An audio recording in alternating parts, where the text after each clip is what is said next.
కేరళలోని 6 హత్యలు దేశాన్ని ఊపేస్తున్నాయి. 23 ఏళ్ల కుర్రాడు దారుణమైన హంతకుడిలా ఎలా మారాడనేది మిస్టరీగా మారింది. కానీ చాలా సింపుల్ గా హత్యలు చేశాడు. ఒక మర్డర్ తర్వాత మరోటి. తన బైక్లో ఓ సుత్తి పెట్టుకున్నాడు. దాంతోనే బాధడం మొదలు పెట్టాడు. చివరకు తాను ఎంతో ఇష్టపడే తమ్ముడిని కూడా వదలలేదు కసాయి. ప్లీజ్ చంపొద్దన్నా అంటూ బ్రతిమలాడాడు తమ్ముడు. కానీ ఆ నీచుడు మాత్రం వదిలిపెట్టలేదు.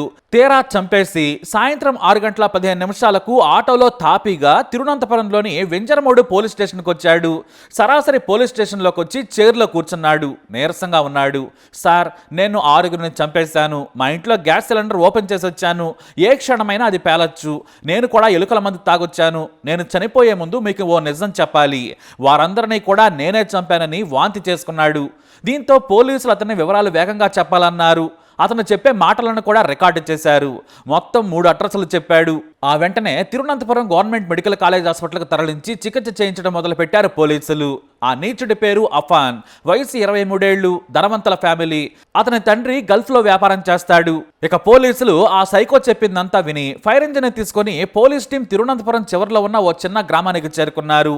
వేగంగా ఫైర్ సిబ్బంది వెళ్లి గ్యాస్ను ఆఫ్ చేశారు. కానీ పోలీసులు అక్కడ సీన్ చూసి వణికిపోయారు.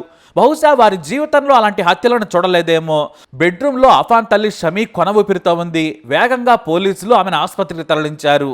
ఇక తమ్ముడి నుదుటిపై సుత్తితో బాధి చంపాడు. అంతేకాదు, తన తమ్ముడు అఫ్సాన్ మృతదేహంపై 500 నోట్లు చల్లి నివాళి అర్పించాడు. ఇక ప్రియురాలిని సైతం సుత్తితో పదే తల మీద బాది హత్య చేశాడు. ప్రియురాలు ఫర్జానాను ఎందుకు చంపాడనేది తెలియలేదు. అయితే ఫర్జానాను తన ఇంటికి తీసుకొచ్చేటట దుర్మార్గుడు. ఆమె కూడా ప్రియుడు రమ్మనగానే వేగంగా ఇంటికొచ్చింది. స్కూల్ నుంచి 14 ఏళ్ల తమ్ముడు అఫ్సాన్ తీసుకొచ్చాడు. ఆ తర్వాత వరుసగా 3 చంపేశాడు. తమ్ముడంటే అఫ్సాన్కు చాలా ఇష్టం. ఎంతలా అంటే ఏదంటే అది కొనిపెట్టేవాడు. బాగా గారాపం కూడా చేసేవాడు. తమ్ముడు అడగగానే సినిమాలకు కూడా తీసుకెళ్లి తిప్పేవాడు. అయినా కూడా ఆ తమ్ముడిని చంపేశాడు. కొన ఊపిరితో ఉన్న అఫాన్ తల్లి ఆసుపత్రిలో చావు బ్రతుకులతో పోరాడుతుంది.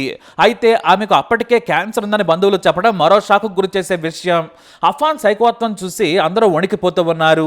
ఎంతో సాధారణంగా ఉండే అఫాన్ ఎందుకు దాడి చేశాడనేది విచారణ చేస్తున్నారు. అయితే పోలీసులు రెండో లొకేషన్కి వెళ్లారు. అమ్మమ్మ సల్బాబీవి ఇంటికి మరో పోలీస్ టీం వెళ్ళింది. దాదాపుగా 14 కిలోమీటర్ల దూరంలో ఉన్న కల్లార పొంగండ్ అనే గ్రామం.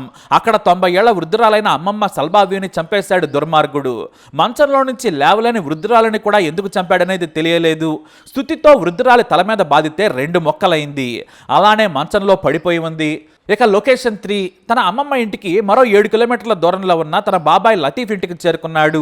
అతన్ని సాధారణంగానే ఇంట్లోకి ఆహ్వానించాడు బాబాయ్.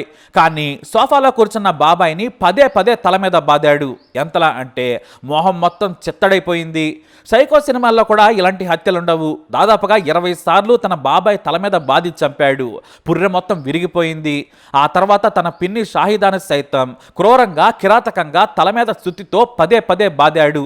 ఆమె మొహం కూడా గుర్తించలేని విధంగా ఉంది. గది మొత్తం రక్తంతో నిండిపోయింది.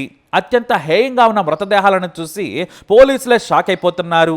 కేరళ చరిత్రలోనే ఇవి దారుణ హత్యలు. మనిషి అన్నవాడు ఎంత దారుణంగా చంపడు. ఒకవేళ కోపం ఉంటే సాధారణంగా హత్య చేసిపోతాడు. అలా కాకుండా తలలో ఛిద్రమైన చనిపోయినా కూడా బాబాయ్ పిన్నిల తలల మీద బాది నుజ్జు చేశాడు అఫాన్.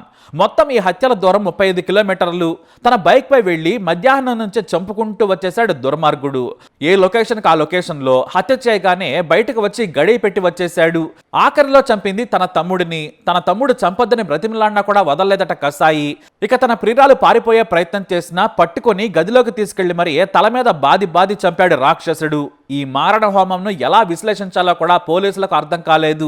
అయితే అతని రక్తపు శాంపిల్స్ ను పోలీసులు సేకరించారు. అతను బాగా డ్రగ్స్ కి అలవాటైనట్లు గుర్తించారు. ఫోన్లను కూడా చెక్ చేస్తున్నారు. అయితే ఆసుపత్రిలో కోలుకున్న తర్వాత పోలీసులు అఫాన్ను ప్రశ్నించారు. ఎందుకు చంపావంటే వారందరికీ ఆర్థిక సమస్యలున్నాయి. గత కొన్నాళ్లుగా మేము అప్పుల్లో ఉన్నాం. ఈ కష్టాలు పడే కంటే చనిపోవడం బెస్ట్ కదా, అందుకే చంపాను. నేను కూడా చనిపోదామని ఎలుకల మందు తాగానని చెప్పాడు. ఇప్పుడు అందరూ చనిపోయినట్లే కదా అని పోలీసులను అడిగాడు సైకో అఫాన్.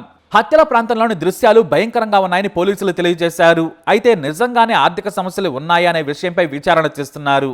దాదాపుగా 12 మంది నుంచి అఫాన్ తండ్రి 64 లక్షల రూపాయలు అప్పుగా తీసుకున్నట్లు తేలింది. అయితే ఓ వ్యక్తి దగ్గర అఫాన్ సైతం 74,000 రూపాయలు అప్పుగా తీసుకున్నాడు. ఆ బాకీ తీర్చేందుకు తన అమ్మమ్మ ఇంట్లోని బంగారు గొలుసును దొంగిలించి 40,000 బాకీ తీర్చాడని పోలీసులు గుర్తించారు. అయితే హత్యల సమయంలో డ్రగ్ మత్తులో ఉన్నాడా, మద్యం తీసుకున్నాడా అనేది టెస్ట్ రిజల్ట్స్ వస్తే కానీ తెలియదని పోలీసులు చెబుతున్నారు. మరోవైపు ఆసుపత్రిలో కోలుకుంటున్నాడు అఫాన్. ఎందుకు చంపావంటే మాత్రం పెద్దగా సమాధానం ఏమీ లేదు.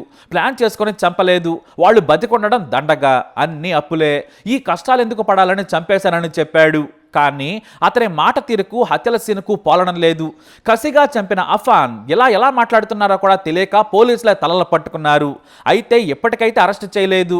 డాక్టర్లు డిశ్చార్జ్ చేశాక అరెస్ట్ చేసి విచారణ చేస్తాం, అప్పుడు కానీ పూర్తి విషయాలు తెలియవు. సీసీ కెమెరాలు, ఫోన్ నుంచి డిజిటల్ ఎవిడెన్స్ కలెక్ట్ చేస్తున్నామన్నారు పోలీసులు. మరో 3 రోజుల్లో పూర్తి విషయాలు చెబుతామని తిరువనంతపురం రూరల్ ఎస్పీ సుదర్శన్ తెలియజేశారు. తన బాబాయ్ ఇంట్లో అల్మారా సహా చాలా వాటిని ఓపెన్ చేశాడు, కొన్ని బద్దలు కొట్టాడు. ఏమైనా ఎత్తుకెళ్లాడా అనేది కూడా తేల్చి ఉందని ఎస్పీ అన్నారు. అయితే దగ్గరి బంధువులు కొన్ని కీలక విషయాలు చెప్పారు. మద్యానికి, డ్రగ్స్ కి అఫాన్ బానిసయ్యాడు, అందరి దగ్గర డబ్బులు తీసుకున్నాడు. ఆ తర్వాత బంధువులంతా డబ్బులు ఇవ్వడం మానేశారు. తమ ఇంటికే రావద్దని బాబాయ్ గట్టిగా చెప్పడంతో పగబట్టి హత్య చేసి ఉంటాడని పోలీసులు తెలియజేశారు. మరైతే తమ్ముడిని ఎందుకు చంపాడు, కన్న తల్లిని కూడా చంపడం వెనుకున్న మోటివ్ ఏంటనేది విచారణ తర్వాత తెలుస్తుందని ఎస్పీ మీడియాకు చెప్పారు. ఏదేమైనా ఈ 5 హత్యలు దేశాన్ని షేక్ చేశాయి. మరోవైపు తన తల్లి ఆసుపత్రిలో ఉందన్న విషయం అఫాన్కు తెలియదు. ఆమె కూడా చనిపోయిందని అనుకుంటున్నాడట.